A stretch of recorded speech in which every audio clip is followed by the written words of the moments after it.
নির্বাচন কমিশনকে বলবো, যারা নতুন নির্বাচন কমিশন হয়েছেন, বিগত নির্বাচন কমিশন থেকে আপনাদের শিক্ষা গ্রহণ করতে হবে। যদি আপনি ভালো এক নির্বাচন উপহার দিতে না পারেন, তাহলে বাংলাদেশের জনগণ আপনাকে কোনো অবস্থাতেই ক্ষমা করবেন না। বাংলাদেশের জনগণ নিরপেক্ষ, নির্দলীয়, গ্রহণযোগ্য এক নির্বাচন চায়, যে নির্বাচনে প্রত্যেকটা মানুষ তাদের ভোট অধিকার প্রয়োগ করতে পারবে।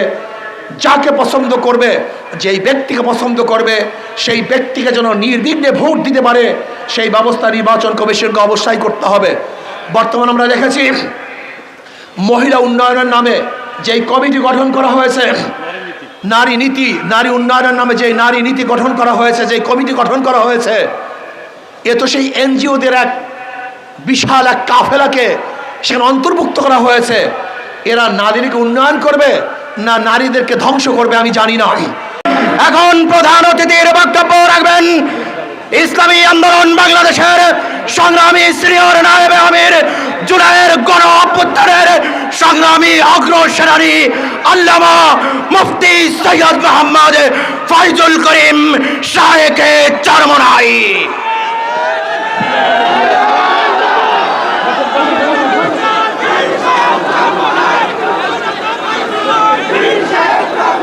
ওইটা স্পিকারটা ঘুরায় দেন, তো স্পিকার ওদের ঘুরায় দেন, উঠায় দেন। নাহমাদু ওয়া নুসাল্লি আলা রাসূলিহিল কারীম, আম্মা বা'দ, আউযু বিল্লাহি মিনাশ শাইতানির রাজীম, বিসমিল্লাহির রহমানির রহিম। ওয়া তিলকাল আইয়ামু নুদাবিলুহা বাইনান নাস, সাদাকাল্লাহুল আলিয়্যুল আযীম। সবাই পড়ি সাল্লাল্লাহু আলাইহি ওয়াসাল্লাম। ইসলামী আন্দোলন বাংলাদেশ ভোলা জেলা উত্তর শাখা কর্তৃক আয়োজিত আজকে এই গণসম্মেলনের সম্মানিত সভাপতি, শ্রদ্ধাভাজন ওলামায়ে কেরাম, সর্বস্তরের ইসলাম প্রিয় দেশপ্রেমিক ভাইয়ের আমার, ইসলামী আন্দোলন বাংলাদেশ কি ও কেন? ইসলামী আন্দোলন বাংলাদেশ বিশ্বাস করে শুধু দেশ, দল এবং নেতা পরিবর্তনের মাধ্যমে মানুষের শান্তি আসতে পারে না। এ দেশ বারবার পরিবর্তন হয়েছে। ব্রিটিশদের বিরুদ্ধে আন্দোলন করেছিলাম, যেহেতু ব্রিটিশরা বৈষম্য করছে, বৈষম্য দূর করার জন্য ব্রিটিশদের বিরুদ্ধে আন্দোলন করে দেশ স্বাধীন করেছিলাম। ভেবেছিলাম বৈষম্য দূর হবে, কিন্তু আমরা কি দেখলাম?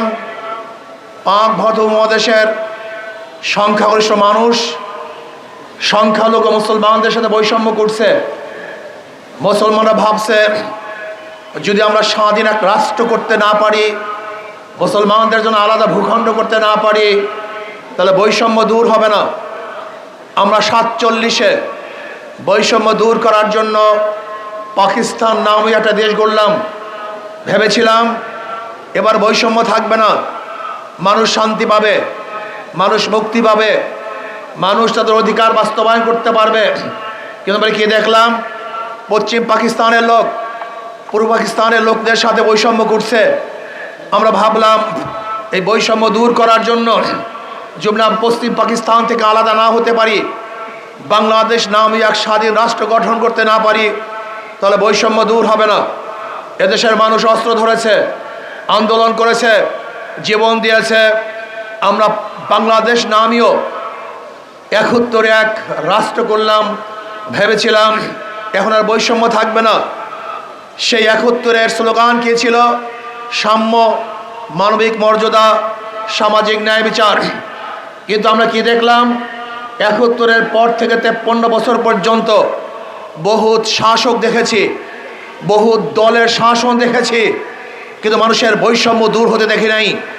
আজও গরিব, দুঃখী, মেহনত মানুষের অধিকার বাস্তবায়ন হয় নাই। আজকেও শ্রমিকরা তাদের অধিকার আদায়ের জন্য রাস্তায় আন্দোলন করছে। আজকেও 53 বছরেও হাজারো আমার মা বোনরা ধর্ষিতা হচ্ছে, এমনকি আমাদের মা বোনদেরকে ধর্ষণ করার পরে হত্যা করা হচ্ছে। আজকেও হাজারো বাংলাদেশের মানুষ খোলা আকাশের নিচে জীবন যাপন করছে। আজকে বাংলাদেশের হাজারো মানুষ তারা ক্ষুধার তাড়নায় ডাস্টবিনে কাক এবং কুকুরের সাথে লড়াই করছে। আজকে বাংলাদেশের হাজারো মানুষ বস্ত্রহীন অবস্থা বসবাস করছে। আজকে বাংলাদেশের হাজারো নাগরিক গরিবরা তারা অর্থের অভাবে উচ্চ শিক্ষায় শিক্ষিত হতে পারছে না। না, আজকে আমরা এই জন্যই বাংলাদেশ সৃষ্টি করি নাই। বাংলাদেশ সৃষ্টি করেছিলাম যেখানে থাকবে ভেদাভেদ থাকবে না, সাম্যতা থাকবে, মানবিক মর্যাদা রক্ষা হবে, বর্তমানে মানুষ অধিকার ফিরে পাবে, যেখানে গরিব থাকবে না, কেউ খাবে কেউ খাবে না তা হবে না, কেউ থাকবে 10 তলায় কেউ থাকবে নিচতলায় তা হবে না। সাম্যতা, সবাই সমান অধিকার ভোগ করবে। চাকরির ক্ষেত্রে সাম্য অধিকার সমান অধিকার ভোগ করবে, বাসস্থানের ক্ষেত্রে সমান অধিকার ভোগ করবে, কথা বলার দিক থেকে সমান অধিকার ভোগ করবে, রাজনৈতিক দিক থেকে সমান অধিকার ভোগ করবে। কিন্তু না, আজকে 53 বছর পর্যন্ত যারা ক্ষমতায় ছিল তারা সাম্যতা রক্ষা করতে পারে নাই, ভেদাভেদ সৃষ্টি করেছে, বৈষম্য সৃষ্টি করেছে। তারা কি করেছে?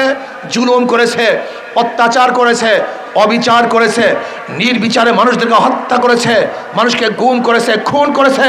শুধু কি তাই, আপনারা দেখেছেন এই 53 বছরে যারা ক্ষমতায় ছিল দুর্নীতিতে দেশকে বারবার 5 বার চ্যাম্পিয়নশিপ করেছে। একবার দুইবার নয়, 5 বার দুর্নীতির চ্যাম্পিয়নশিপ লাভ করেছে বাংলাদেশ। আমরা কি দেখেছি? বাংলাদেশের হাজারো লক্ষ লক্ষ কোটি টাকা বিদেশে পাচার হয়ে গেছে। বর্তমান গভর্নর বলেছেন মাত্র 4 পরিবার 2 লক্ষ কোটি টাকা আত্মসাৎ করেছে। বাংলাদেশ থেকে 14 লক্ষ কোটি টাকা বিদেশ চলে গেছে। শুধু কয়েক ব্যাংক থেকে 98,000 কোটি টাকা লুটপাট হয়েছে। এর কারণটা কি? আমরা ভেবেছিলাম এই বৈষম্য দূর করতে পারলেই মানুষ শান্তি পাবে। এর জন্য 5ই আগস্ট মানুষ রক্ত দিয়েছে, জীবন দিয়েছে। বৈষম্য চাই না, বৈষম্য দূর করতে হবে। কিন্তু 5ই আগস্টের পর আমরা কি দেখলাম? আবারও সেই চুরি, আবারও সেই ডাকাতি, আবারও সেই অন্যায়, আবারও সেই অবিচার, আবারও দখলদারি, আবারও চাঁদাবাজি, আবারও নির্বিচারে হত্যা। না, এর জন্য মানুষ রক্ত দেয় নাই, জীবন দেয় নাই। আমরা কি দেখতেছি? 5ই আগস্টের পরে শুধু চাঁদার হাত পরিবর্তন হয়েছে, চাঁদার পরিবর্তন হয় নাই। জুলুমের হাত পরিবর্তন হয়েছে, জুলুম বন্ধ হয় নাই। অত্যাচারের হাত পরিবর্তন হয়েছে, কিন্তু অত্যাচার বন্ধ হয়নি। এতদিন চাঁদা নিয়েছে কেন্টু, এখন চাঁদা নাই ফেন্টু। এতদিন জুলুম করছে লেন্টু, এখন জুলুম করে পেন্টু। শুধু ব্যক্তির পরিবর্তন হয়েছে, জুলুমের কোনো পরিবর্তন হয় নাই।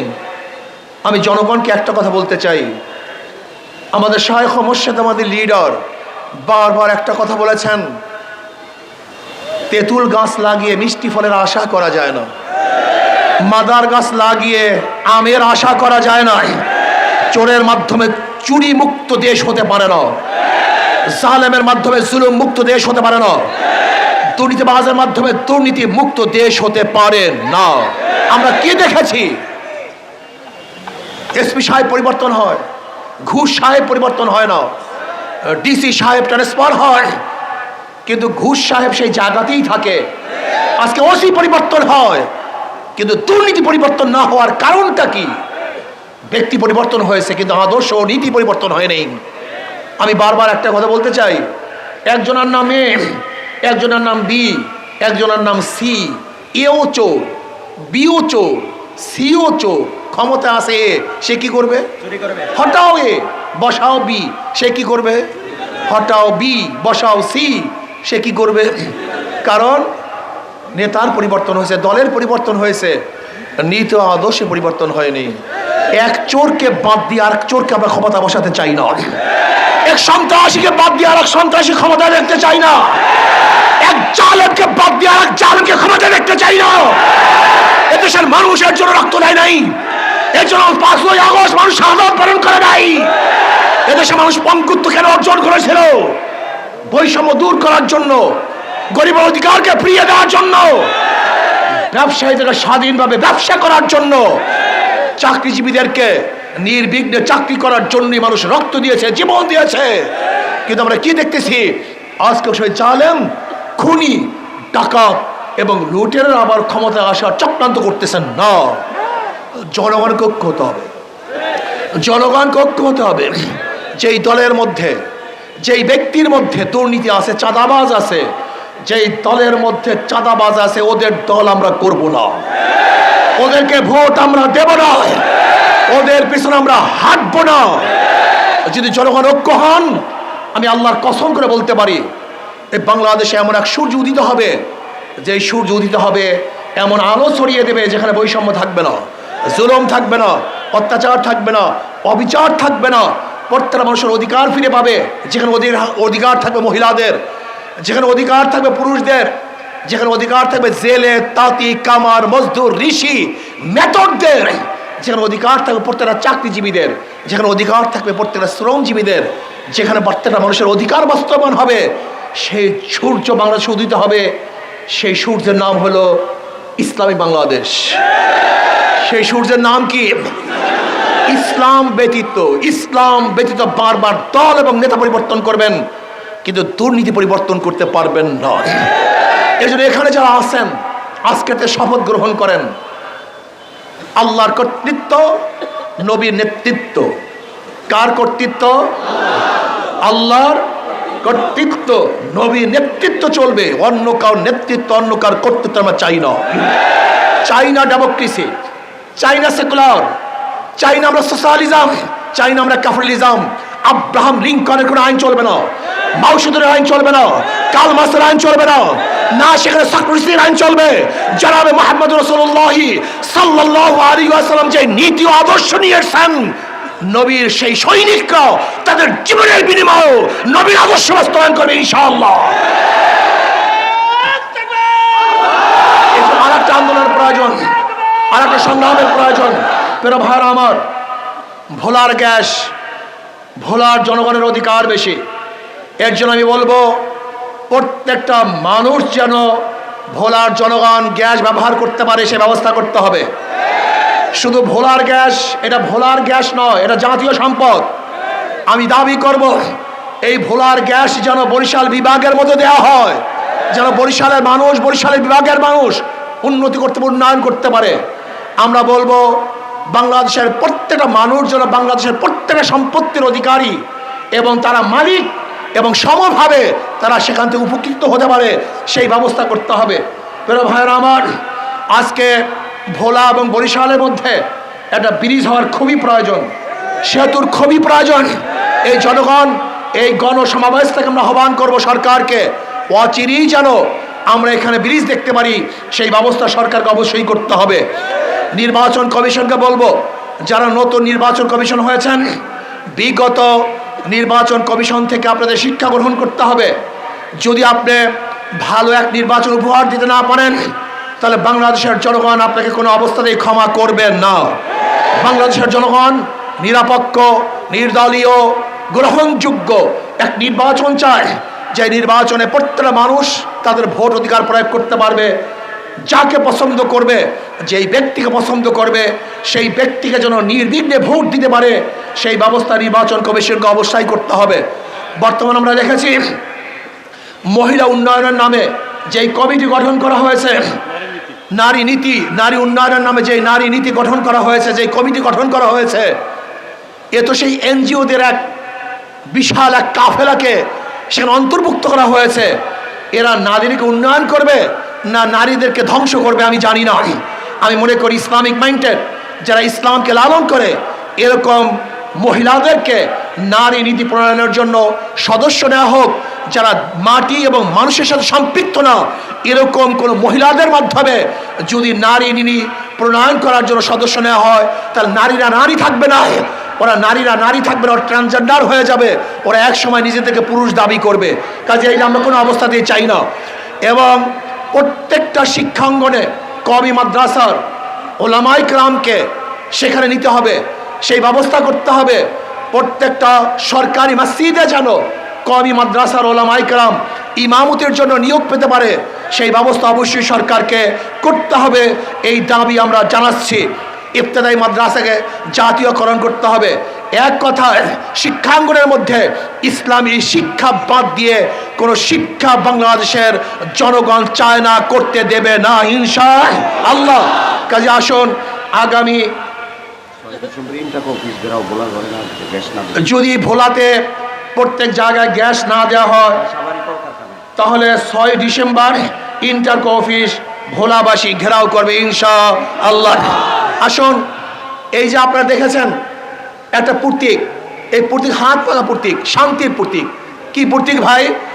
এটা হিন্দুরা ব্যবহার করে, মুসলমানরা ব্যবহার করে, খ্রিস্টানরা ব্যবহার করে, ইহুদিরাও ব্যবহার করে, পুরুষরা ব্যবহার করে, মহিলারাও ব্যবহার করে, ধনীরাও ব্যবহার করে, গরিবরাও ব্যবহার করে। সবার প্রতীক হাত পাখা। সব মার্কা দেখা শেষ, হাত পাখার বাংলাদেশ। সব মার্কা দেখা শেষ, হাত পাখার বাংলাদেশ। সব দল দেখা শেষ, ইসলামের বাংলাদেশ। সবুজ বাংলা দেখেছি, নতুন বাংলা দেখেছি, সোনার বাংলা দেখেছি, ডিজিটাল বাংলা দেখেছি, স্মার্ট বাংলা দেখেছি। এদেশের আর কোনো বাংলা দেখতে চাই না। এখন শুধু দেখব ইসলামী বাংলা, ইসলামী হুকুমত। আল্লাহ আমাদের সবাইকে ইসলামী হুকুমত কায়েম করার চেষ্টা করার জন্য তৌফিক দান করেন। আমা আলাইনা ইল্লাল বালাগ। আসসালামু আলাইকুম।